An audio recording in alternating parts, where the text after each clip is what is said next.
Hi, good day everyone. I am Adrian Palmer, and today we'll be continuing our hypertension series with our second installment. And I will be presenting on the risk factors and the causes of hypertension. So I'll be going down into what are non-modifiable risk factors, what are modifiable risk factors, and we'll be looking at the causes of hypertension, such as other health conditions, and medications. Firstly, let us discuss what are non-modifiable risk factors. Risk factors does not necessarily will lead to a person developing a problem. It increases their chance of developing it. So that's the difference between a risk and a cause. So let us look at non-modifiable risk factors. Non-modifiable risk factors means those things that increases our chance of developing a problem, or in this case, hypertension, that we cannot change. It's non-modifiable. So let's look at it. Being over the age of 65.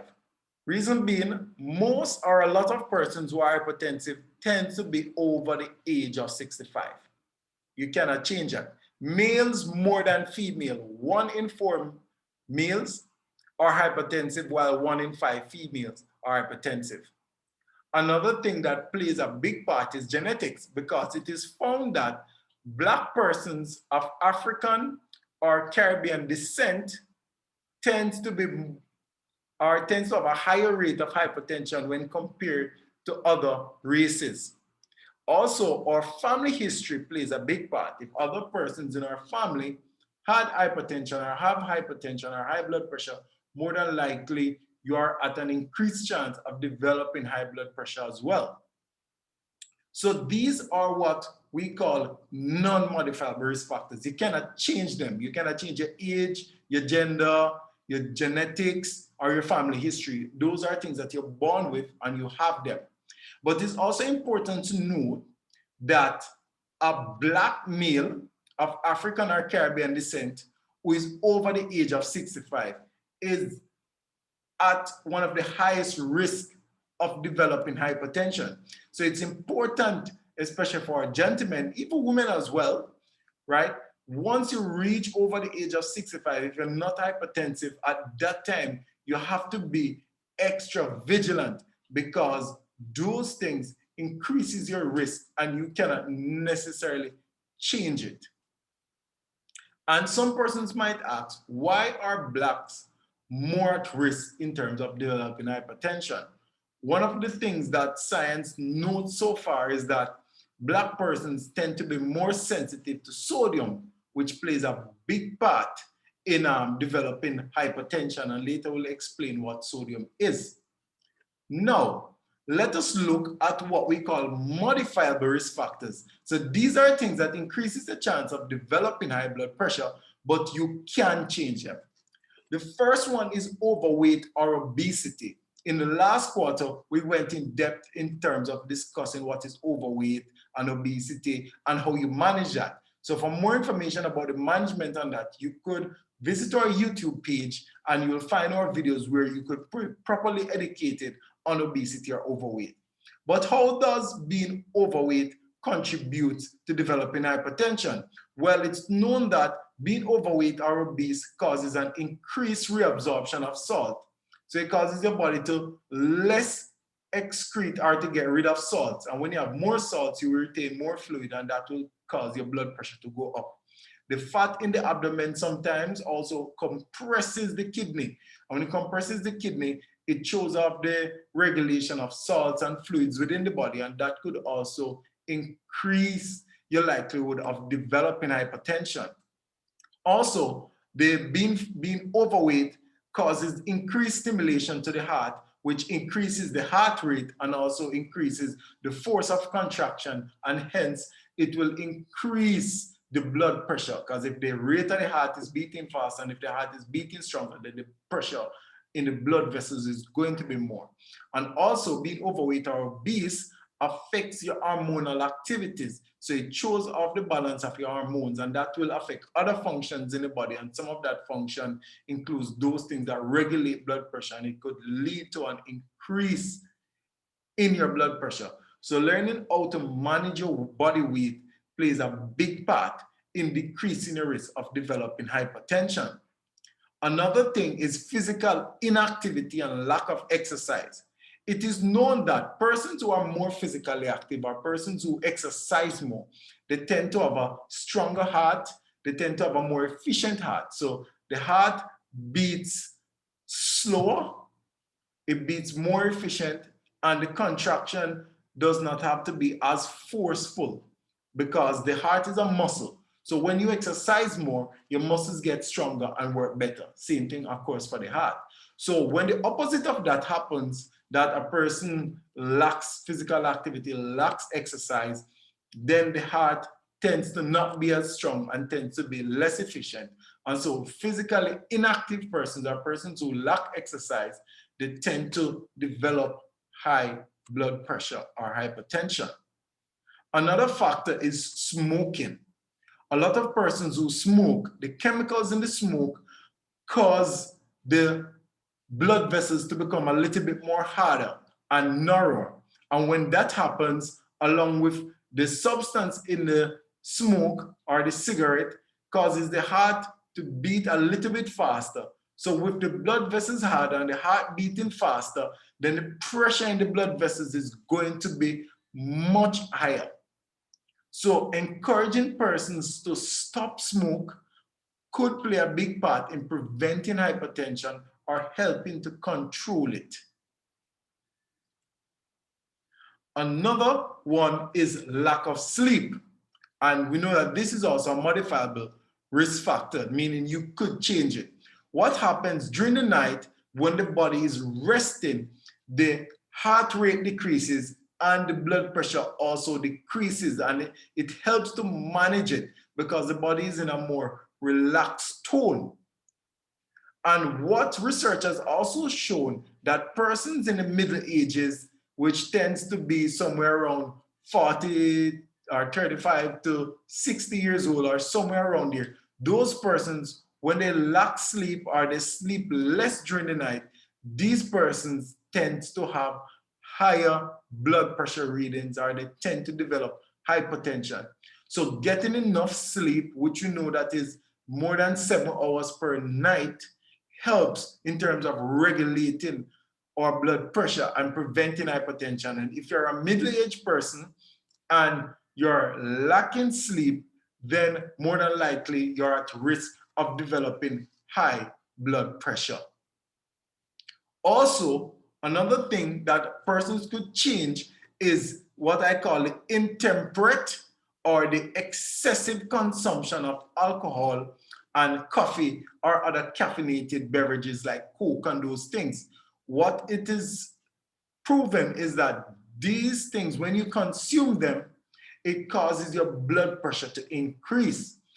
Some persons also think that if you consume a lot of it, then over time the effect shouldn't be the same. However, it is shown that persons who use caffeinated beverages or drink alcohol for an extended period of time, the blood pressure tends to be elevated for an extensive period of time as well. So instead of trying to decrease your consumption of these, if you could avoid using it since it has the potential of increasing your blood pressure, then it's better you avoid it if you can.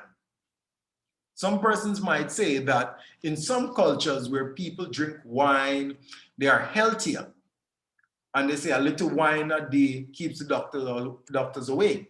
However, the reason for this came from observation of countries, for example, in the Mediterranean, like in areas like Italy and all those other areas. Their diet used to play a big part in why persons tend to be healthy and living longer. And these persons used to consume wine. So people used to think that it's because of the wine, but it's not necessarily because of the wine, it's because of their lifestyle and their diet. Because in other westernized countries where there's a lot of consumption of wine and other alcohol, but the diet is poorer, these persons tend to develop a lot more non-communicable diseases and hypertension. So if you could avoid the use of caffeinated beverages and alcohol, then it would be better, actually better for preventing the development of high blood pressure or in controlling high blood pressure. Another big modifiable risk factor is unhealthy diets. And I think that this one is what a lot of persons would know. And excess consumption of salt and sodium, most persons know that. Once you consume too much salt or too much sodium, it will cause your blood pressure to be high. If nobody does not know anything about what causes or increase your risk of hypertension, they know that this definitely does. Another thing that they found was that persons who tend to eat less fruits and less vegetables tend to have higher blood pressure as well. So if you want to prevent it, well, then you have to eat more vegetables, eat more fruits, and eat less salt and sodium. Also, diets that are high in saturated and trans fat. And in our last series, we discussed the difference between these. Saturated fats tend to be found more in animal-based products, and trans fat tend to be found more in like fast food and manufactured products.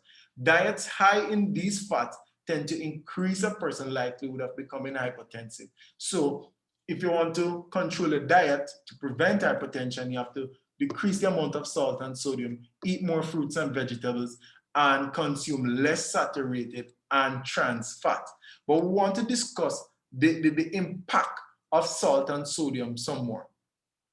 First of all, it is important, and I want you to spend the time and carefully listen to know the difference between table salt and sodium. It's almost technically two different things, right? What we call, follow my arrow here, right? What we call table salt, or the salt that we use in our kitchen, right?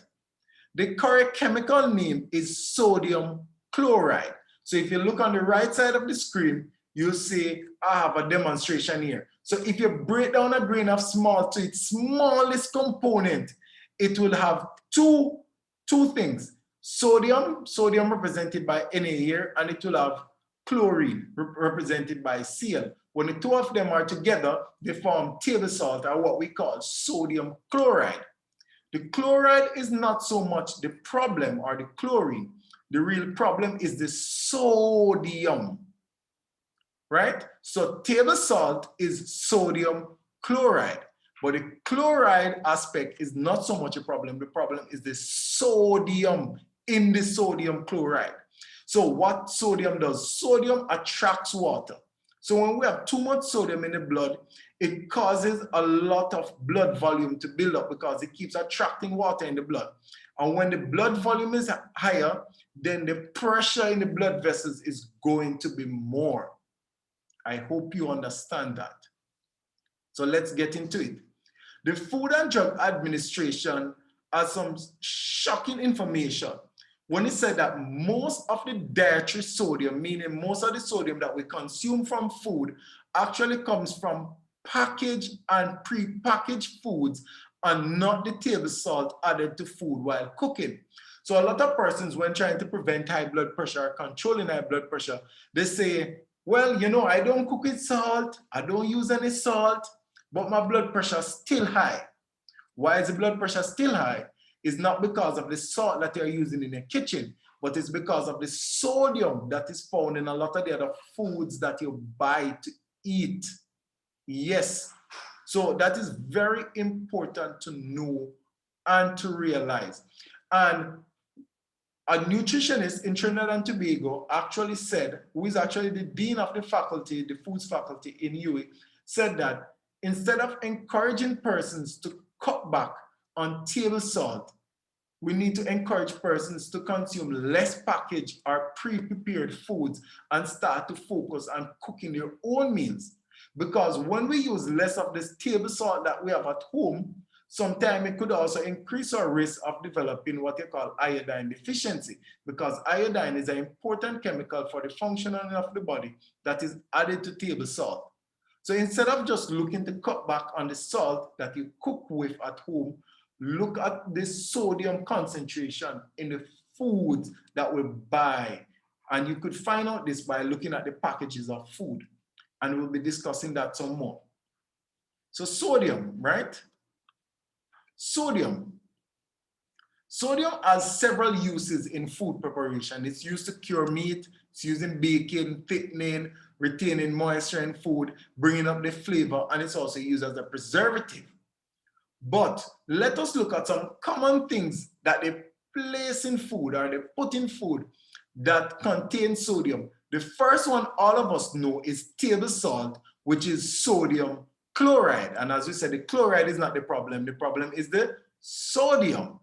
Other things in food like MSG, MSG actual name is monosodium glutamate. The sodium, you could get sodium from that. Baking soda's current name is sodium bicarbonate, and it has sodium. And other things like sodium nitrate and sodium benzoate that are also found in food. So all these different things could contribute to the amount of sodium in our food. So when you cook your own food home, you might be adding sodium chloride alone. But when you eat food that has been pre-packaged or pre-prepared or manufactured, these foods have other ingredients that also contain sodium. So that will cause an increase in the amount of sodium in your diet. So what is important to know that while table salt has, as the name suggests, a salty taste, a lot of people will eat food and say, but this food don't taste salty. So that means it don't have a lot of sodium or it shouldn't raise my blood pressure. But that is a misconception, because not because a food doesn't taste salty, it still could be high in sodium.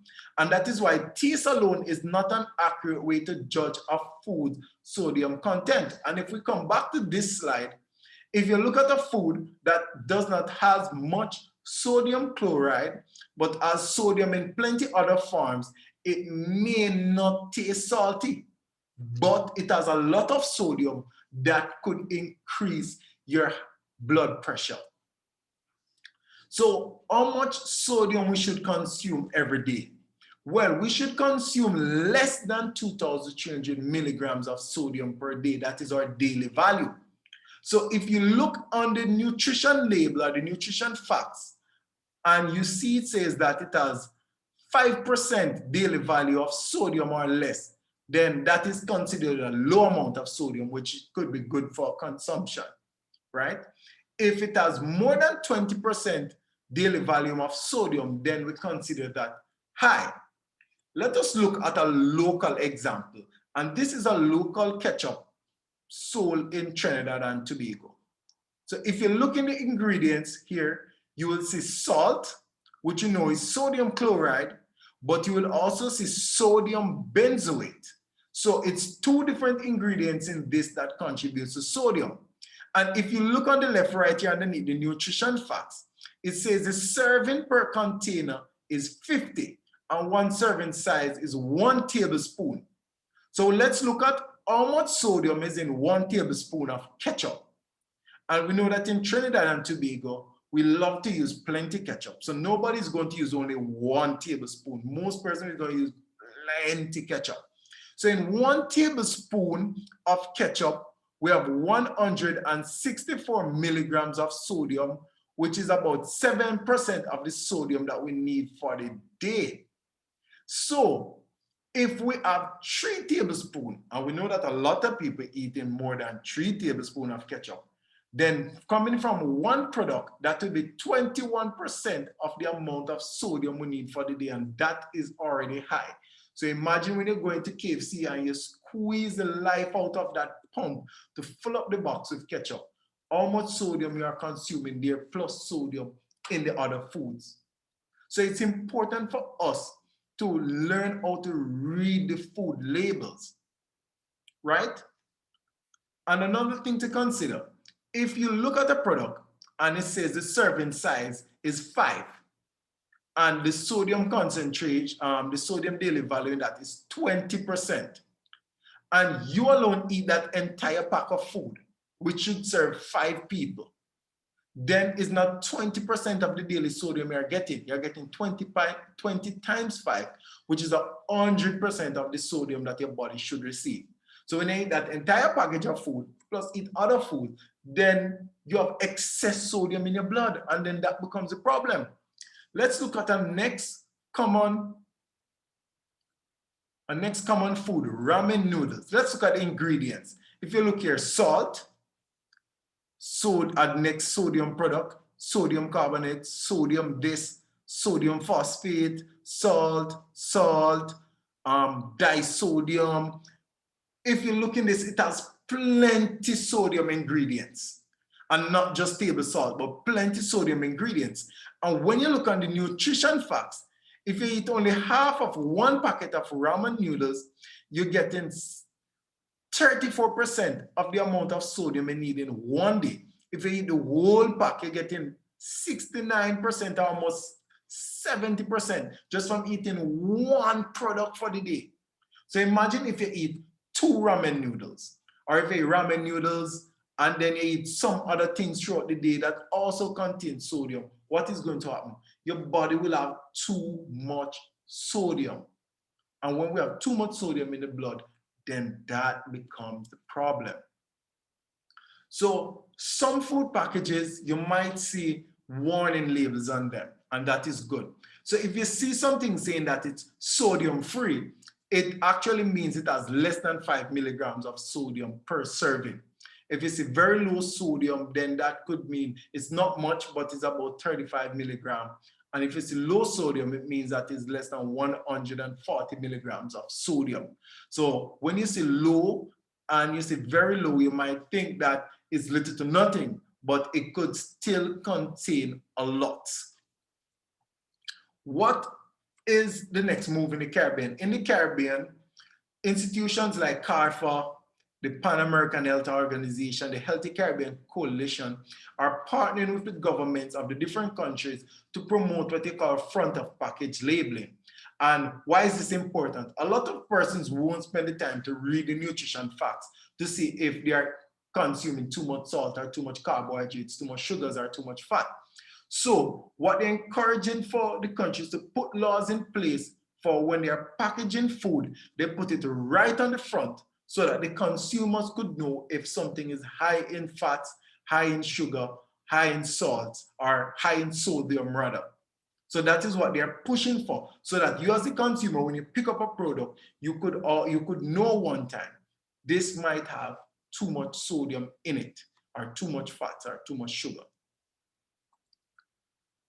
So it's important that we be proactive in terms of managing our diet, because that is where most of the sodium comes from, especially when you buy pre-packaged or pre-prepared foods. If you cook your own food home, then you control how much sodium you put in it in the form of table salt, which will be less. But when you buy a lot of packaged foods or foods from the outside or from restaurants and other areas, then you run the risk of eating or consuming more sodium than the body needs, and that will cause the blood pressure to be high.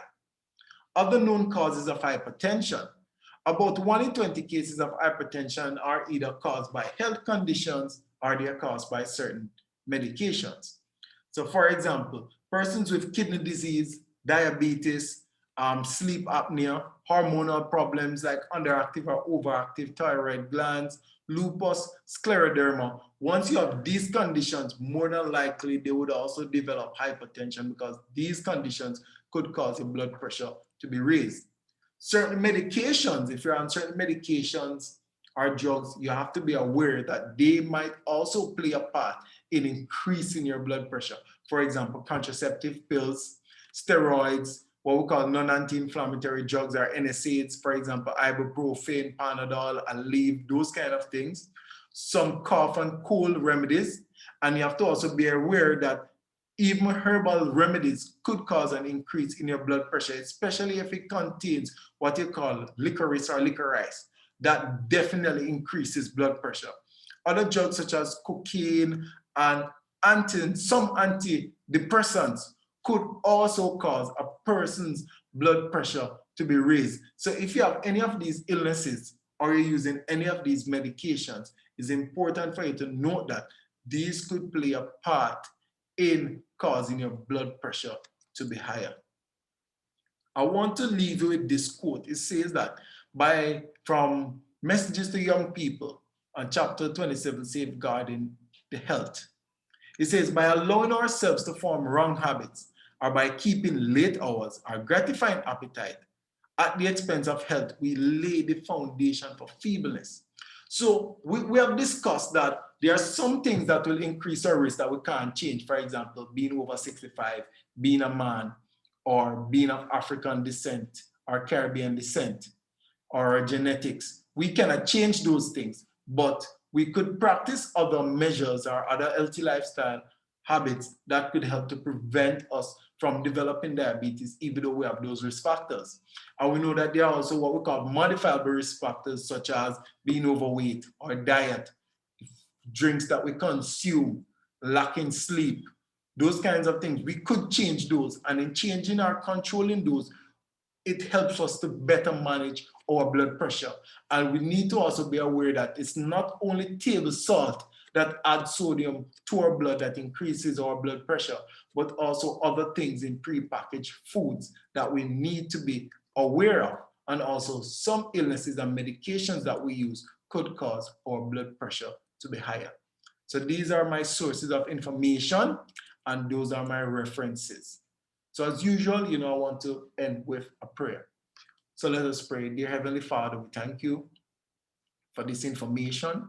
We pray and ask, Lord, that as we learn, we will consider the various things in our life that could cause our blood pressure to be increased, or the various things in our life that could increase our risk of developing high blood pressure. Help us to be more aware of these things and help us to be more proactive so that we could prevent ourselves from developing hypertension, or if we're hypertensive already, we'll be better able to control it. Amen.